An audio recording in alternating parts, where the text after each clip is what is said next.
Salve! Olá pessoal, aqui é Érico San Juan, caricaturista, e a gente hoje está iniciando nessa noite do dia 29 de julho de 2020, olha só, estamos quase em agosto já. A gente já está fazendo hoje a 15ª live, e isso prova que o tempo passa muito rápido. E eu continuo careca, mas não de saber, né? Olha, já tem gente entrando aqui. Vitor Venkovski, bem-vindo à nossa live. Muito bem. Eu não vou ficar com delongas. Eu já vou introduzir o nosso convidado. Eu tenho feito muitas lives com os meus amigos das artes, do jornalismo, de outros lugares, né? De outros lugares, até do país, né? Só que hoje eu vou voltar os olhos aqui e os ouvidos para um convidado aqui da minha terrinha, de Piracicaba, interior de São Paulo, né? Um cara cujo ofício é contar as histórias da cidade, contar as histórias das artes gráficas e colaborar para essa difusão do que tem de bom aqui na cidade de Piracicaba. Então já vocês vão saber quem é. Ele deve estar ansioso aqui para a gente conversar. Já conversamos sempre e agora nossa conversa vai ser pública, né? Vou adicionar a mágica de toda semana da internet, da divisão de telas. Vamos lá. E o nosso convidado chegou. Boa noite, Edson Antônio Júnior. Olá, boa noite, prazer estar aqui com você. Ansioso a gente fica sempre, né?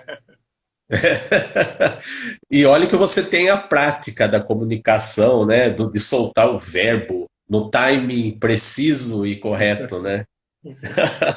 Você Né? fala, acho que você deve falar contando minutos, segundos, né? Eu fui até depois você vai tocar nesse assunto, né, Eric? Trabalhei em rádio, então Sim. lá tempo é dinheiro, né? Tanto que uma vez eu fui falar a hora e falei 10 horas e 32 centavos. Então teve gente que pode né? Para mim, tempo é dinheiro e no rádio também tempo é tempo, né? E também dinheiro, vamos falar que não, né? Você é radialista também, né, Érico? Não, eu sou um cara que é interessado em comunicação de uma maneira geral, né? E eu fiz curso de radialismo para apoiar o meu ofício primeiro, que é o desenho de humor, que é a ilustração, né? Que é a caricatura, design gráfico também. Mas Uhum. todas essas coisas que eu estudei, que você sabe, a gente conversa praticamente todos os dias, né? É para apoiar realmente as artes gráficas. Então, dizem que uma imagem vale mais que 1000 palavras, né? É, Eu perverto um pouco esse ditado. Eu prefiro dizer que as palavras valem tanto quanto todas as imagens necessárias, né? Então, as palavras andam juntas com as imagens, né? Então, eu não dissocio palavra de imagem e não desprezo a palavra só porque eu trabalho com imagem, né? Então tudo se complementa, né? Tanto que eu sou amigo seu, que você é um jornalista. Só que é o sim. seguinte, as nossas lives aqui, elas são para um público diversificado que vai além Rio, né? Além Aham. da nossa cidade. Eu tenho seguidores de muitos lugares aí até do país, né? Então eu queria que você, Edson, se apresentasse aqui para o nosso digníssimo e respeitável público e a gente já vai dizer qual que é o seu vínculo com as artes gráficas, né? Você já citou o seu começo no rádio, né? Mas eu queria que você falasse lá do comecinho, que é sempre bom saber que caminhos você começa na vida para de repente depois desaguar no seu ofício, na sua profissão, né? Olha, eu fiz, Érico, em 2009, uma pós-graduação na Unimap, né? E um professor falava: nunca procure o fim como o seu objetivo, mas trabalhe pelos meios que você chegará ao fim sem ter muito esforço. Tem gente que quer assim, quero ganhar o Oscar, mas não consegue ganhar, quer dizer, é uma ação de coisas na vida que te levam a um caminho, né? O caminho às vezes não é reto, você tem que pegar várias curvas aí até chegar a ele. Então, você encontra uma pedra, para beber água, enfim, a gente tem que sempre trabalhar nos meios pensando em produzi-lo, em aceitá-lo e chegar até o fim, né? Mas agora você me colocou numa sinuca de bico. Falar quem sou eu, na verdade, é uma coisa que todo mundo Quem é fala, né? você?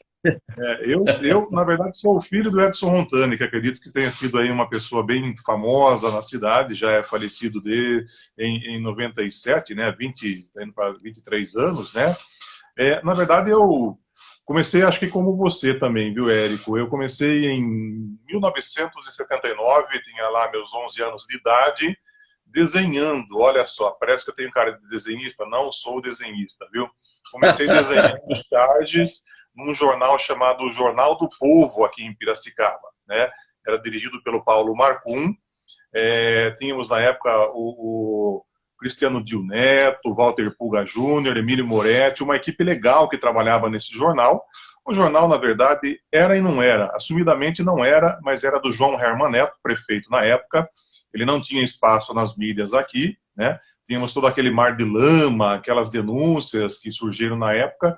E o jornal, isso é outra história, mas o jornal na época, Érico, dava 10 cruzeiros para uma sessão de charges, né?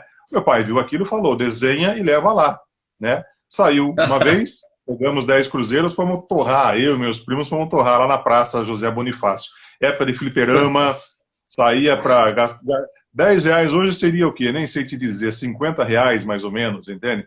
Acabou saindo uma vez, duas vezes, os produtores lá do jornal viram o sobrenome, né? E me chamaram meus primos, que também desenhavam na época, né? Para a gente fazer o Jornal do Povo Júnior, que seria o suplemento, nem era um suplemento, era a última página do jornal ao sábado. Uma página inteira, né?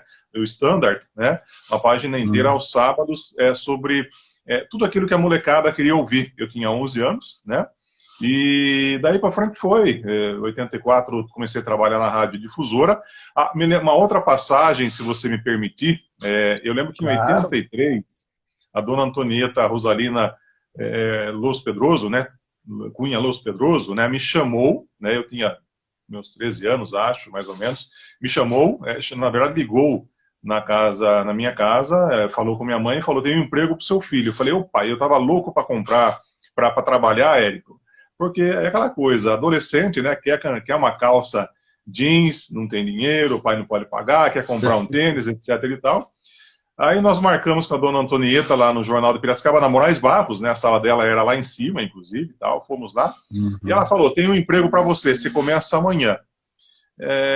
Mas o que eu vou fazer? Você vai ser o chargista do jornal. Olha só que honra, Érico, você é o chargista do jornal. Né? Um cargo, inclusive, que você ocupou, né?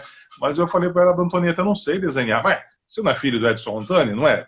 Filho de peixe, peixinho, é? Eu falei, não é. Não foi daquela vez que eu consegui meu primeiro emprego daí, entende? Acabei assumindo assim, não sei desenhar, não sei fazer. Eu tive uma inclinação para o desenho, Érico, principalmente por meu pai, né, ser desenhista, ele falou, você vai ter que ser desenhista. O Mobral, aqui em Piracicaba, na rua Tiradentes, perto ali onde hoje é a biblioteca, é um sindicato hoje lá, né? Dava aulas de pintura, tela a óleo. E ele me botou lá 3, 4 meses para tentar ser desenhista. A minha mãe, Olha aí, enciumada, né? Música, falou, não, ele tem que ser músico. E eu fui tocar piano, quer dizer, ficava naquele vai e vem, desenhista, músico, não fiz nenhum nem outro. não é que você puxou o pai ou a mãe, não é que você puxou o pai ou a mãe, e um ficava puxando você e o outro puxava também. Exato, parecia aquele boneco de plástico, né? Em 84 entrei para a rádio, né? Fui ser radialista, fiz faculdade em 87, trabalhei na Rádio Difusora, Rádio Alvorada, enfim, estamos aí na vida, né? É um currículo, vamos dizer assim, um pouco extenso, né? Trabalho com comunicação social em odontologia já desde 94, 26 anos já, né? Me formei em pós-graduação e hoje estou aí no Salão de Humor, presidi a edição de 2012, fui membro da comissão de seleção em 2011, né? Fundei junto com Adolfo Queiroz a Associação de Amigos do Salão de Humor, do qual eu presido hoje, né? Sou vice-presidente do Instituto Histórico e diretor-tesoureiro também da Academia de Letras de Piracicaba. Acho que é bom parar de falar, porque parece que estou jogando muito confete em mim, viu, Érico? Não, imagina, você fez a introdução que eu poderia ter feito, né? E como eu digo aqui para muitas pessoas aqui que eu converso aqui nas lives, né? praticamente cada tópico aí do seu currículo daria uma live diferente, né? Porque, e uma coisa também que eu sempre digo é que até não foi nem uma coisa muito, não foi nem premeditado isso, mas eu notei que eu acabo chamando muita gente, e quase todas as pessoas, que tem um ofício que é o carro-chefe, né? Sim. Mas elas fazem muitas coisas. Tá, claro, tem a necessidade de sobrevivência, que a gente tem que se virar, tem que se desdobrar, lógico. Mas também tem a coisa do talento, de você ter a habilidade para você jogar nas 11, nas 12, nas 13. Eu Então, fiquei 15 anos trabalhando em rádio, Érico, e é o que você falou, né? Lá é o seguinte, rádio, não sei como está hoje, saí em 98, há 22 anos atrás, né? Rádio até mudo fala, tá? Desde que venda publicidade. Vendeu publicidade, está lá. Põe o gago, o mudo, acaba falando. O empresário, ele quer ter o seu giro comercial, porque é um negócio, não é uma sim, coisa benemérica, sim, assistência médica, etc e tal. E eu lembro que é, eu trabalhei em 99, o Luiz Gonzaga Ercoton, né, que é da Hora H, do Sertanejo Classe A, ele falou, você tem o dom, né, de vender. Eu falei, vender o quê? Publicidade. Eu falei, mas não é o meu jeito, eu tenho vergonha, tal, não sei o que lá. Me botou daí para falar com o Roberto Moraes, fui assessor do Roberto Moraes, na Rádio Difusora, em 99, lá na Central Difusora de Jornalismo. O Roberto, acho que atual nem deputado estadual, né? É só para localizar o pessoal aqui. sim, na época acho que ele nem era vereador eleito, se eu não me engano foi eleito por 2 mandatos, mas era o chefe de Sim, jornalismo e botou o sim. microfone na minha mão, viu? Pá, joga essa vergonha de lado, etc e tal. E com o tempo, eu não sei, a gente acaba criando assim um certo magnetismo, né? Tanto que eu me empenho muito em vendas. Já desde 99, 89, eu trabalho com vendas, que é o meu ganha-pão principal, né? É pegar a malinha, gastar a sola de sapato, seja em venda de É, apoio comercial, de evento, atualmente planos odontológicos. Então, esse é meu ganha-pão, né? E, como consequência, a gente sempre tem alguma coisa que ama, né? Que é a história de Piracicaba, a cultura e a preservação sim. da história de Piracicaba, né? Então, isso acaba entrando, Érico, assim como uma exposição até maior, né? Diante da sociedade. É importante a gente ter aquela coisa, se você fizer uma coisa que você gosta, você nunca vai trabalhar, você vai fazer a coisa com amor e carinho, né? Ontem, antes de dormir, estava assistindo pela enésima vez o Coringa, né, do Joaquim Fênix, né?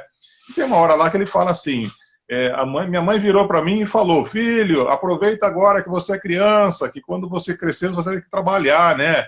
Ele fala, não, mãe, eu vou ser humorista, quer dizer, nunca vou ter que trabalhar, vou ter que dar risada, ganhar dinheiro de uma forma supostamente fácil. Pois é. Ó, Edson, e acho legal o seguinte, né? Você vê como que é, né? É, outro dia eu comentei com a Adriana Passari, né? Amiga nossa, Sim, que trabalhei no Jornal de Piracicaba lá atrás, nos anos 90, né? Quando eu estava começando, né? A trabalhar com ilustração, né? E ela falando, essa coisa, eu falando para ela, na verdade, né? Uma coisa assim que eu acho interessante, que essa coisa que eu falei da versatilidade, como o Roberto Moraes fez para você, ele praticamente ele te intimou, vai, se vira aí, faz, não quero nem saber, né? Então é uma sim, coisa de sobrevivência, como eu falei, de segurar o rojão, né? De você ter um desafio a cada momento, muito por conta da infraestrutura, hoje ainda mais reduzida, né? E no interior, embora aqui seja um estado que é destaque no país, economicamente falando, é forte e tudo mais, você vê que à medida que você vai afundando no interiorzão, e não precisa sim. ser intergrotão do fundo do Brasil, não, é aqui no interior de São Paulo que nós estamos, né? Você precisa não só matar um leão por dia, você precisa matar um Sim. zoológico por hora, né? Então é muito isso. Cuidado Você com o tem que Ibama, se hein? virar mesmo, mas ao mesmo tempo você se desenvolve. Pode ser uma coisa meio errática às vezes, porque você tem que. Não é tudo, não é absolutamente tudo que você vai fazer bem. Você vai se virar mesmo. Mas ao mesmo tempo você desenvolve uma habilidade de enfrentar e de superar desafios, né? Então eu queria que você me contasse como é que foram os primeiros tempos aí de rádio do interior, além do episódio aí que você falou, né? Você deu uma rasante aí pela sua trajetória. Você entrou em rádio que ano mesmo? Então, na verdade, Érico, a história ela se repete, né? Em 56, 57, 1956, 57, meu pai trabalhou na mesma emissora que eu trabalhei em 84, né? Então, assim, teve alguma ligação? Não foi oportunidade também. Surgiu uma vaga lá, me lembro, o Luiz Gonzaga Arcoton me chamou em 84, tinha 16 anos, depois fiz o tipo de guerra, e ele falou, surgiu uma vaga. Eu falei, mas que vaga que é? Não é chargista, né? Como foi com a dona Antonieta. Ele falou, não, você vai ser um sonoplasta. Eu falei, mas o que é sonoplasta? Fica tocando as LPs, etc e tal. Eu falei, tudo bem, mas alguém vai me ensinar, alguém vai me treinar, vai me adestrar, vamos dizer assim, né? Ele falou, sim, você vem aqui, vai ter sempre alguém. Inclusive, ali passaram o Gilson Sabadinho, o Antônio Carlos Giacomini. Giacomini foi, inclusive, um mestre para mim, ainda continua como sonoplasta, se eu não me engano, da Rádio Difusora. Olha. E na época, era gostoso, Érico, porque eu ouvia muito FM, eu trabalhava, datilografava na época, ouvindo rádio, né? E rádio, assim, você tem que ouvir aquela programação. O que está tocando, você tem que ouvir. Não é que nem hoje, que você escolhe o seu tom, o seu tipo de música, tudo aquilo que você não gosta. Você tem que engolir aquilo, né? E eu falei, nossa, eu vou fazer isso, que legal, né? Então eu comecei a trabalhar, eu saía para a escola de manhã e à tarde ia na Rádio Difusora FM, hoje 102.3 FM, Rádio Difusora, né, que foi a primeira emissora de FM de Piracicaba, a segunda da região, depois das rádios Andorinhas, né, de Campinas. E ali é uma programação praticamente musical. O FM ele surgiu nos Estados Unidos, nos anos 50, exatamente para ser musical, não informativo, né? Então a gente tocava ali músicas com Antônio Marcos Turola, que continua lá, né? Eu entrei, ele me falou, vou aposentar, isso em 84, já estamos em 2020, ele continua lá, ainda bem, até por causa da competência que o Turola tem aí diante disso tudo. E eu falo para você que eu entrei em 94 na rádio e fiquei frustrado quando em 99 estava passando no shopping Piracicaba e vi lá numa das lojas, próximo à Mesbla, né, o Museu do Rádio. Eu falei, opa, mas eu operei aquele aparelho, eu toquei esse disco, eu falei, nossa, já sou daquela época em que o que era a minha ferramenta está virando peça de museu, e realmente mudou, né? Hoje, Érico, esse aparelho que nós temos aqui, eu falo do smartphone, acredito que você também fale, né, de um celular, né? Ele é tudo, ele é cinema, ele é rádio, ele é televisão, ele é telefone até, né? Ele é tudo. Então, assim, a tecnologia mudou, né? Na época eram fitas magnéticas, hoje não se tem, hoje é tudo digital, né? Eu me lembro que a gente recebia na Rádio Difusora a visita do promotor da CBS, Columbia Broadcasting System, né? Que hoje é a Sony Internacional. Ele levava o LP. O LP, na época, era um mix. O que é um mix? Uma música, uma única música, por exemplo, do Paralamas do Sucesso. Dos dois lados. Ele deixava ali para a emissora. A emissora tinha que comprar... E era um LP, né? Era um LP, porque o disco que tinha uma música de cada lado era o compacto, que era menorzinho, né? Mas o mix era um formato de LP, só que tinha a característica do compacto. Uma música a cada lado, né?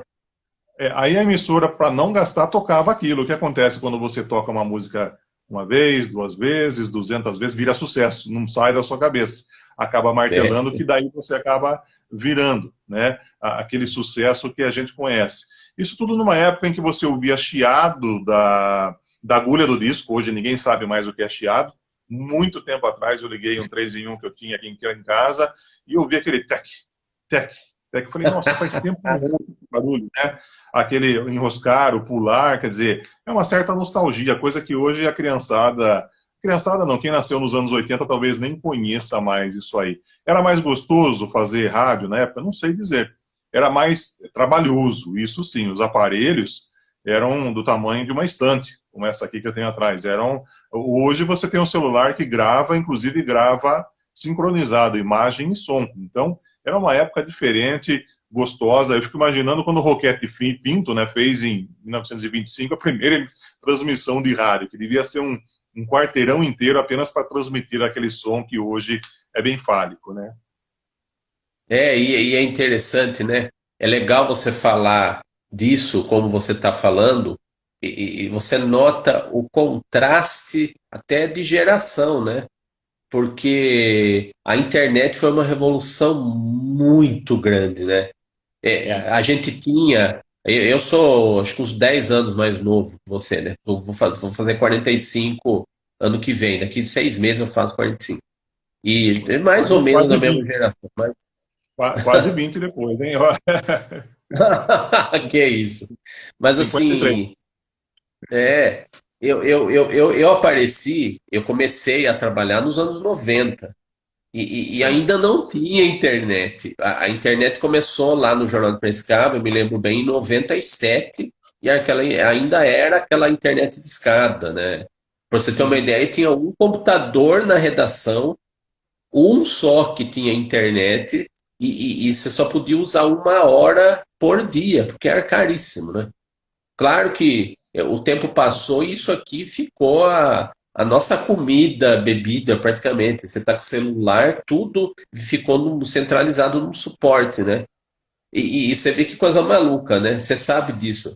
Eu comecei a veicular as minhas caricaturas no rádio, só que é um rádio com imagem, que é a Jovem Pan, né?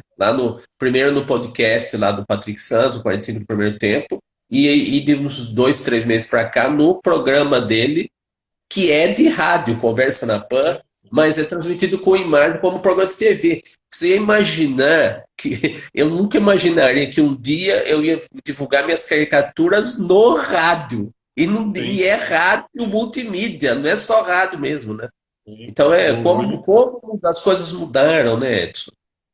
sim, mudaram e ontem, lendo o jornal, eu tomei o conhecimento que a escolinha do professor Raimundo vai virar um podcast, né? Se a gente Olha, for ver, na verdade, como eu disse para você, a história se reinventa.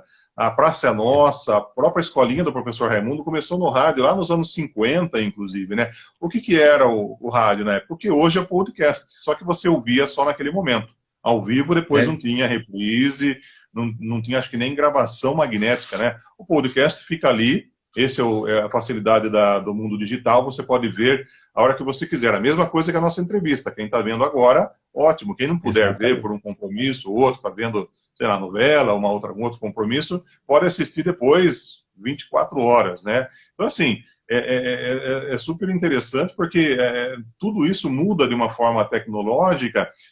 Eu ia até comentar, nessa época eu comecei a trabalhar na rádio, né? 14, 15 anos, o que acontecia? Lá, a profissão do momento era o boy, né? Tinha até a música, eu sou boy do Magazine, né? Se não me engano, do É, Cine Vinil, né? Então era assim, você tinha que ter um curso de datilografia, né? Datilografia, o que, que é? Saber escrever na máquina datilográfica. E também, depois, uma CNH, uma carteira, né? Uma carta de motorista, como o paulista fala, né? Então, esses é. eram os primórdios. Hoje, já não tem. Você não tem, você faz a digitação no computador sem curso, né? No celular, menos ainda, você digita com os polegares, quer dizer, não tem nem por que existir, inclusive hoje, se você for ver, né, Érico, a questão do teclado numérico chamado QWERTY, né?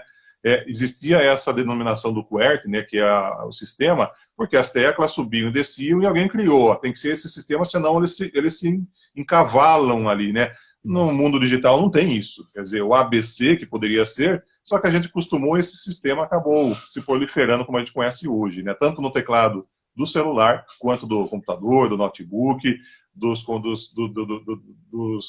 caixas eletrônicos também, né? Não sei se você já percebeu, inclusive, tem caixa eletrônica que é de cima para baixo e caixa eletrônica de baixo para cima. Confunde, É. principalmente quando a gente vai digitar a senha, né? A gente é tão automático que confunde, né? Não, e é curioso, né? Porque você falou da datilografia, né? Da máquina Olivetti, todas as que a gente conheceu, né? Pra você ter uma ideia, quando eu comecei no jornal, e já não era um tempo tão jurássico assim, em 1990 e 91, eu sempre desenhei e sempre que eu publicava, eu dava um jeito também de publicar algum artigo, lá no começo de quadrinhos, depois crônica. Sempre eu publicava meus desenhos e eu dava um jeito de publicar algum escrito, digamos assim, né? E eu lembro que os primeiros artigos que eu mandei lá para o JP, para o Jornal do Piracicaba, Eu não mandei, né? Eu entreguei pessoalmente porque eu já trabalhava lá como ilustrador Uhum. do suplemento infantil, né? Que você sabe. E eu escrevi a máquina. E eu não fiz curso de datilografia. Então é aquela coisa de você ter aquela mão pesada, né? E você ficar catando milho, como se dizia, né? Sim. Aí temos os Então, indicadores, né? Na época, exatamente. o nosso curso de comunicação social na Unimap, eu fiz de 87 a 91. Nós tínhamos É, laboratório de datilografia. Era uma sala com 40 máquinas de escrever, aquela Olivetti linha oi. 291, se não me engano, grandona, né? Quer dizer, hoje É, em dia, você faz o seu texto em casa, você faz o seu texto no banheiro, né? Eu lendo esses dias um livro aí sobre as ferrovias, eu acabei pegando um livro aí que foi emprestado por um colega sobre o centenário da estação FEPASA, né, a Rede Ferroviária Paulista, e o José de Alencar falava lá que quando ele veio para Piracicaba e Americana, ele escreveu aquele romance O Tio, né, que é o S, inclusive o Tio, que é As Curvas do é, Rio Piracicaba. Ele falou, esse livro eu escrevi nas coxas da perna durante um passeio de trem, ou no canto de uma mesa, né? Então, a tecnologia que você precisa de um lápis, um papel, né? Não sei depois como ele mandava para o jornal Estadão, que foi quem publicou, inclusive em crônicas, né? Depois publicou-se o livro em si, Tio, né? No contexto geral. Quer dizer, essa tecnologia muda e é lógico que é muito melhor hoje você não ter que apontar o lápis, né, Eric? Se bobear, hoje a molecada, inclusive, sabe o que é apontar o lápis, não sabe o que é um borrão de nanquim, né? Que é uma coisa tão nostálgica, né? O nanquim, o bico de pena, a aranha, outras coisas que... Eu lembro que quando fazia jornal, né, na faculdade, a gente tinha tal de paicas, né, se eu não me engano, que era a medida, né? isso, E hoje nem é, existe mais, né? As laudas, hoje você não faz mais reportagem por laudas, você faz por toque, né? é. Quantos toques tem no Word, e se a gente não se adapta, a gente acaba ficando fora também desse mercado, né? É importante salientar que é nocivo. Você comentou uma questão que até me lembrou aí muito tempo atrás, 40 anos atrás, nós tínhamos aqui em Piracicaba, se eu não me engano, a Otsubo, até vi que ontem faleceu o proprietário de lá, vi no jornal, né? Tínhamos a Otsubo, a Otsubo o que era? Era um local de revelação de fotografia, né? Nos anos Uhum. 70 final dos anos 70 tivemos uma revolução aqui com o Super 8 e o 16 milímetros, que eram projetores de filme, né? Meu pai Sim. comprou um projetor de Super 8, que eu tenho até hoje aqui em casa guardado, e alguns filmes. E ele levava nas casas dos familiares, da minha tia Elza, tia Edne, para a gente passar o filme e assistir. Então você tinha todo um ritual, colocar o projetor na mesa, apagar a luz, todo mundo É, prestar atenção. Você tinha aquela socialização, né, diante das mídias. Como, por exemplo, eu não sou dessa época, mas me lembro pouco, né, por exemplo, de famílias que faziam macarronada com o frango de domingo e depois pegava aqueles álbuns grandes e ficava todo mundo vendo. Olha, fulano, ciclano, esse aqui já morreu. Ah, não gostava de fulano, não gostava disso. Hoje o celular, na verdade, é muito individualista, né? Ele, até a tela, né? É você que enxerga. Quem tem dificuldade de ver de é. longe não vê. É uma coisa muito individual. A internet, a digitalização, o mercado digital, ele democratizou o acesso à informação, à comunicação, mas ele se tornou bem egoísta, né? Ele acaba se É. tornando uma coisa bem individual. É seu, não divido com ninguém, né? Nós tínhamos nos estádios, né, durante as concentrações dos jogadores, se a gente for ver aqui no 15, era aquela mesa de pebolim, de sinuca, de ping-pong. Hoje, para você ter noção, os grandes times, não aqui em Piracicaba, mas São Paulo, Palmeiras, tem um técnico. Não o técnico do jogador, mas o técnico de informática de TI que vai lá para resolver o problema no tablet e no celular do jogador, do estrelão, vamos dizer assim, né? Então mudou-se muito, e cada um num canto, né? Estou ali conversando, fulano está aqui conversando, cada um está no seu lado, e essa sociabilidade, essa socialização acaba sendo deixada de lado, né? Pois é. Agora, é legal que você deu um gancho, que a gente pode falar do nhoquim. Eu estou aqui Ah, com o seu livro, né? Aqui está o contrato. que moda de Nós não combinamos isso, viu, gente? Acredite se quiserem. Não, não combinamos, não. Bom, é o seguinte. Esse aqui é o Nhoquim. A capa está ao contrário, mas eu vou ler para vocês aqui o título. Nhoquim. A gente A comentou agora de história que pouco. eu conheço são as memórias do Edson Rontani Júnior sobre o pai dele, o desenhista, jornalista, radialista Edson Rontani. Edson Rontani foi o pioneiro do fanzine no Brasil, nos anos 60, com o fanzine ficção, um fanzine informativo de histórias em quadrinhos independente, né? O Edson Rontani foi o pioneiro do humor gráfico em Piracicaba, essa cidade que é conhecida pela existência desde os anos 70 do Salão Internacional de Humor de Piracicaba, mas o Edson Rontani, quase que solitariamente, ele praticamente ele implantou o ofício do desenhista, do cartunista aqui na cidade nos anos 50, quando ele ainda era bem jovenzinho ainda. E esse caipira aqui que está na capa do livro, o Nhoquim, o livro do Edson, das memórias sobre este personagem aqui, eu acho que esse personagem aqui, Edson, é um caso quase único assim na imprensa nacional, porque a gente conhece as charges com o teor político, né? Todo mundo conhece charge política. Charge política já são sinônimos, né? Mas Sim, charge de futebol é uma coisa rara, ainda hoje. E seu sim, pai sim. publicou um personagem que era o mascote de um time, que era esse caipira aqui, o Nhoquim, é, publicou charges nos jornais de Piracicaba por 4 décadas praticamente, antes e depois dos jogos do 15 de Piracicaba. 49 Então, anos. antes dos 49 anos. jogos e depois com o resultado. Então, e era uma coisa, eu acredito realmente, isso pode ser trabalho para pesquisadores, de fato, do humor gráfico, a gente é pesquisador por paixão, né? Mas academicamente falando, alguém pode me confirmar se isso é um caso quase único, assim, de ter um Sim. personagem de time de futebol que tinha charges antes e depois dos jogos publicadas em jornais, né? Então eu queria que você contasse bem brevemente, que a gente fica preocupado com o tempo do Instagram aqui, que nos interrompe bruscamente, né? Mas conta para quem não conhece a história do personagem Nhoquim, o mascote do 15 de novembro de Piracicaba. Só comentando, né, o Roberto Moraes, que eu falei agora na Rádio Difusora, ele que prefaciou o meu livro, que já era deputado estadual, né?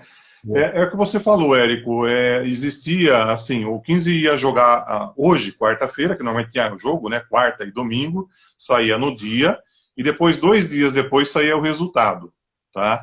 Às vezes o jornal atrasava, meu pai fazia assim, vitória, empate e derrota. Ele fazia 3 desenhos, um só ia ser usado já no dia seguinte, quando Fazer dava-se tempo opções. de publicar. Então, assim, teve muito resultado que não foi publicado. E a gente não resgatou. O jornal acabava descartando, etc. e tal. É. Né? O desenho surgiu, na verdade, em 1948, se não me falha a memória. Meu pai tinha 16 anos de idade. Foi um concurso feito por um gerente do Chalé Paulista, né, que era o embrião da Casa Raia, que existe ainda hoje, no centro de Piracicaba, né?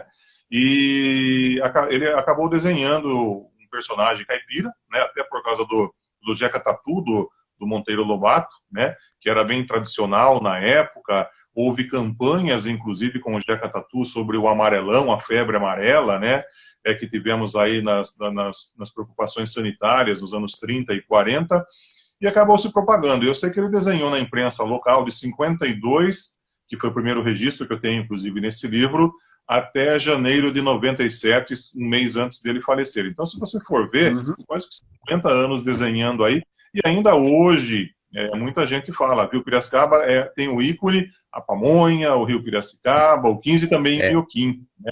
Então, assim, é uma coisa gratificante. Esse livro, inclusive, ele tem um subtítulo, né? A História que Eu Conheço, porque é um testemunho meu, é a história que eu ouvi desde criança, né? Vira e mexe, Érico, vem aquela informação, não foi seu pai que criou, foi fulano, esses dias falaram que foi Arquimedes Dutra. Eu não vou brigar, quer dizer, o Arquimedes Dutra também desenhou, etc e tal, Manolo no jornal É o Governador, Almir Bortolassi, Nino Borges na Gazeta, um monte de gente desenhou. Ainda hoje temos a representação do Luiz Marangoni, né, que está desenhando na versão dele, o próprio Inhoquim. Quer dizer, não é mérito, até porque não vamos ganhar nada com isso. Simplesmente, financeiramente, não se ganha nada com isso. Apenas a história fica aí, fica a questão de um personagem que marcou, que é um ícone da nossa cidade, né? Como você disse, eu não vejo, por exemplo, um mosquiteiro no Corinthians com tanta ênfase, eu não vejo um papagaio ou um porco no Palmeiras, enfim, tantos outros que são incorretos hoje, né? Macaca, se eu não me engano, acho que era Ponte Preta, né? Ponte Preta ou Guarani, de Campinas. O demônio do Corinthians, do América, né? De Ribeirão Preto, quer dizer, são fórmulas até de forma incorreta, né? Utilizados. Mas a preocupação sempre foi, assim, de ter uma alegria, né? Eu vejo assim, muita gente pegava o jornal de Piracicaba, o Diário de Piracicaba, para ver a capa. Quer dizer, por quê? Trazia alegria. Essa é a ênfase do humor. Não o ganho capital, a remuneração financeira, mas trazer a alegria para o próximo. Eu acho que isso aí que é importante, né? Marcar toda uma história que nós tivemos aqui em Piracicaba. Se você até me permite, Érico, eu tenho, inclusive, a primeira personificação que tivemos aqui do Inhoquim, né? É exatamente essa daqui, ó. Olha isso. Original, que me foi entregue, inclusive, pelo Rocha Neto, né? Foi esse Do desenho, Nino você pode Borges. até notar alguns detalhes que está com guache aqui. Esse é o original que saiu em 1949, desenhado pelo Nino Borges, na Gazeta de Piracicaba. O pai, na época, ele não tinha essa conotação técnica impecável para publicar num jornal. Então o Rocha Neto pegou e levou para São Paulo. Aí o Nino Borges falou, o desenho não tá bom, tá no papel jornal, a lápis, não tem como publicar. E ele acabou desenhando, que virou esse desenho aí. Aí a história já é outra, né? Você tem um jornal de grande circulação, a Gazeta Esportiva, publicando um desenho. Aí fica aí, quem é que veio antes, o ovo ou a galinha, né? É bom não entrar, né, nesse meio, né? Mas o Nino Borges também desenhou uma, duas, meia dúzia de vezes, 10 vezes. Não sei contabilizar para você, mas se tornou notório porque saiu no jornal de grande circulação, né? Mas é aquela coisa, né, Edson? Que assim, tudo bem. Primeiro que eu acho que tem um determinado momento que quando algo dá certo, muitas pessoas aparecem para querer ser o pai da criança, sabe? Sim, Tem uma sim. coisa de meio de pegar carona, que na verdade ninguém sabe o que vai dar certo, né? Você pode ser o Sim. melhor marqueteiro do mundo, mas às vezes o público elege, assim, entre aspas, coisas que inimagináveis, né? E o Nhoquim, justiça seja feita. O seu pai desenvolveu o personagem por décadas. Então, o Nino Borges pode ter feito lá inicialmente, mas seu pai prosseguiu, Sim. continuou e tornou o personagem um símbolo do time. E de certa forma não, se tornou um símbolo mesmo da cidade, né? Então você fala no 15, você não dissocia da figura do Nhoquim, né? Então é um mérito, tem que ser dito sim, Érico, porque eu até complementaria, né? Como que é? Deus ajuda quem cedo madruga, né? Quem quem sai, sabe, né? quem sai antes, quem acorda antes, quem vai trabalhar mais cedo, com certeza tem uma exposição, né? Então, meu pai começou, por exemplo, no mercado publicitário em 52, não se tinha Sim.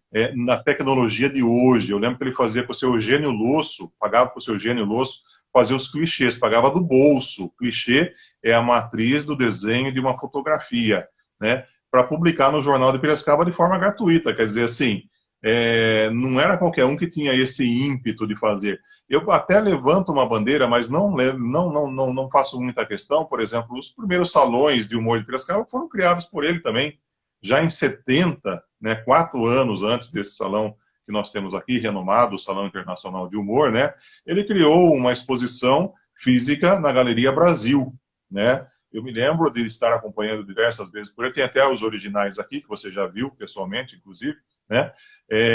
Semanalmente fazia uma charge sobre um assunto da época, a queda do Comurba, a restauração do Comurba, política, eleição, e publicava. Exatamente, publicar lá. O próprio Inhoquim, essa foto, esse desenho acho que é de 70, 73, 74, alguma coisa assim, né? Ele publicava ali e depois o que ele fez?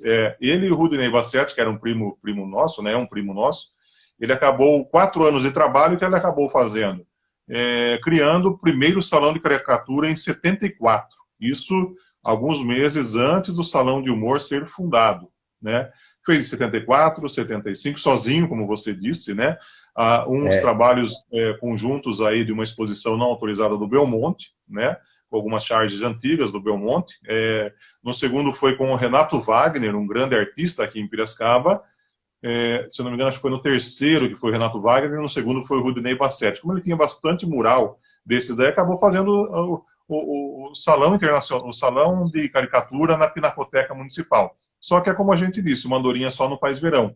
Aí veio toda aquela turma que a gente conhece do Diário, Cecílio Elias Neto, Adolfo Queiroz, Carlos Colonese, Fagundes, quer dizer, a turma se uniu. Então meu pai falou, não vou lutar sozinho, deixa que surja aí, e a coisa acabou avançando de uma forma até positiva, né? Mas ficou um legado, até porque os criadores do salão, eles eram assim, políticos, eles eram jornalistas, não eram em si próprios desenhistas, né? É difícil você ser assim, um desenhista e saber ganhar dinheiro em cima disso. Fazer uma promoção, fazer um marketing, arrecadar. A gente sempre tem um empresário que tem esse dom comercial, vamos dizer assim. Como o ator também, né, Érico? Você acha que é o ator que vai lá, por exemplo, Hollywood e falar, eu participo do seu filme, ele sempre tem um intermediário, né? O meu pai já fez ao contrário, ele fazia o desenho, a logística, a entrega, ele fazia a mídia, fazia assessoria de imprensa, enquanto que o Salão de Humor teve toda essa participação assim de um grupo maior, o seu Cera, o Roberto Antônio Cera, todo esse pessoal aí, o Diário, né? Então teve assim o apoio, a iniciativa de um grupo maior, né? Então assim, tudo isso aí veio em decorrência? Não vou falar, o Salão de Humor, ele tinha o tom mais ácido, mais crítico, né? O meu pai, ele não gostava disso, ele tinha medo. Ditadura, anos 70, Emílio Garrastazu Médici, enfim, os presidentes que vieram por aí eram até temerosos, então qualquer coisinha ele não botava, era piada de salão, né? Piada de papagaio, vamos dizer assim, né? Então as charges tinham uma conotação mais assim, como eu disse, uma piada de salão, não o tom político, nunca foi proposta de ser um concorrente ou fazer um salão internacional de humor. Tanto que, inclusive, Érico, se você me permite, eu sei que o tempo aí é um pouco restrito, né? Um dos próximos livros, inclusive já está patrocinado, está em fase de diagramação, os 50 anos do mural e também do Salão de Caricatura de Piracicaba. Deveria lançar agora, em agosto, mas a pandemia pandemizou tudo, né? Acabou demonizando tudo aí, mas esse livro sai, com certeza, até o ano que vem sairá, marcando esses 50 anos aí do mural e também do Salão de Caricatura. Ah, que bom, que bom. Eu acho que a história do seu pai, com todo o esforço que você faz também, e você praticamente você faz sozinho esse resgate, né? Eu ajudei alguma coisa quando eu trabalhei no Jornal do Prescaba, né? No suplemento infantil, que eu comecei, o jornalzinho lá do Jornal do Prescaba, seu pai publicava o Você Sabia, aquela página de curiosidades ilustradas que era exatamente, que a gente resgatou muito desse material no livro da editora Marca de Fantasia, do Henrique Magalhães, né? Então, aqui e ali, a gente faz o que pode para a gente preservar esse legado, né? Então, é como você falou, nesse caso aí, até a coisa de você usar, de repente, um tempo que você tem livre para você ficar escaneando, tratando imagem, como eu fiz esse livro, né? Eu praticamente escaneei de muita coisa de jornais que eu tinha e que, graças a Deus, eu sou Caxias, CDF, como queira chamar, eu consigo guardar direitinho, aí não dá tanto trabalho para fazer tratamento de imagem, né? Hoje em dia, com o scanner, você faz milagre, né? Ainda bem. Mas assim, só vou pedir para a gente ser breve, que aí a gente vai fazer o encerramento já já, senão o Instagram nos tira do ar. Muitos trabalhos originais dos anos 70 e 80, Érico, acabaram indo para o lixo, vamos dizer assim, até porque era prático, usava e não se pensava na história. A mesma coisa acontecia com foto de Cícero, Lacorte, Pilete, etc e tal. Utilizava-se e ia jogar fora. E eu tenho uma gratidão imensa sua, porque enquanto você fez o jornalzinho, você guardou muitos originais, né, que estão aqui Então, se existem ainda alguns originais, né? Alguns você fez do próprio jornal também, né? Acabou fazendo do próprio jornal. Eu devo, inclusive, a família, né? A Rontani deve, inclusive, essa sua iniciativa de preservar a história para o futuro, né? Porque jornal algum devolvia desenho, seja do Inhoquim ou do Você Sabia. E quando devolvia, inclusive, do Inhoquim, meu pai doava para o Rocha Neto, que era o nosso estudioso mor aqui sobre o esporte. É verdade. É verdade.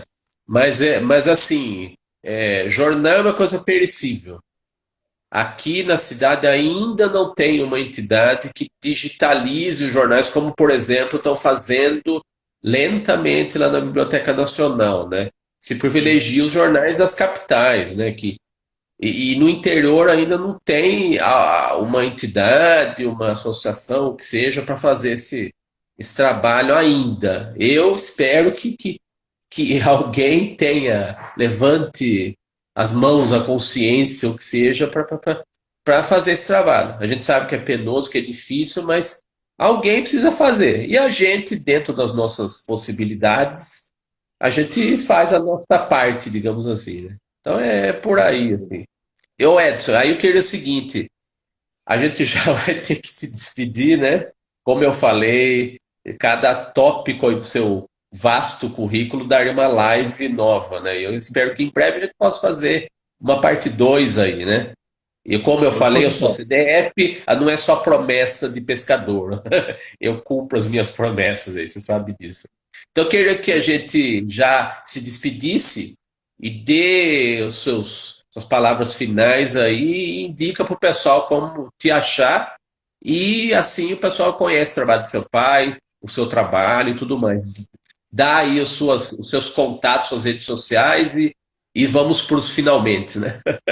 Bom, rapidinho, né, Érico? Vocês podem me encontrar aqui no Instagram, é meu nome mesmo, Edson Rontani JR, né, de Júnior, Edson Rontani Júnior no Facebook, mas isso aí é fichinha, não é esse o meu papel, não é a minha exposição. Eu tenho no Facebook a página Inhoquim 15, Inhoquim 15, que é do meu livro, tem fotografias, é um complemento do livro, tem também o site inhoquim.com.br, onde eu resgato um pouco disso, tem o site também Salão de Caricatura de Piracicaba, onde está ali um relato do Rudinei, do próprio Edson Rontani, também do Renato Wagner, tá? E tem também aí o lado histórico que eu cultivo, que é a foto e história, a história antiga de Piracicaba, e só seguir também o Instituto Histórico, a Associação de Salão de Humor, eu estou sempre aí no meio fazendo vídeo, fazendo live também, falando um pouco da cultura da cidade.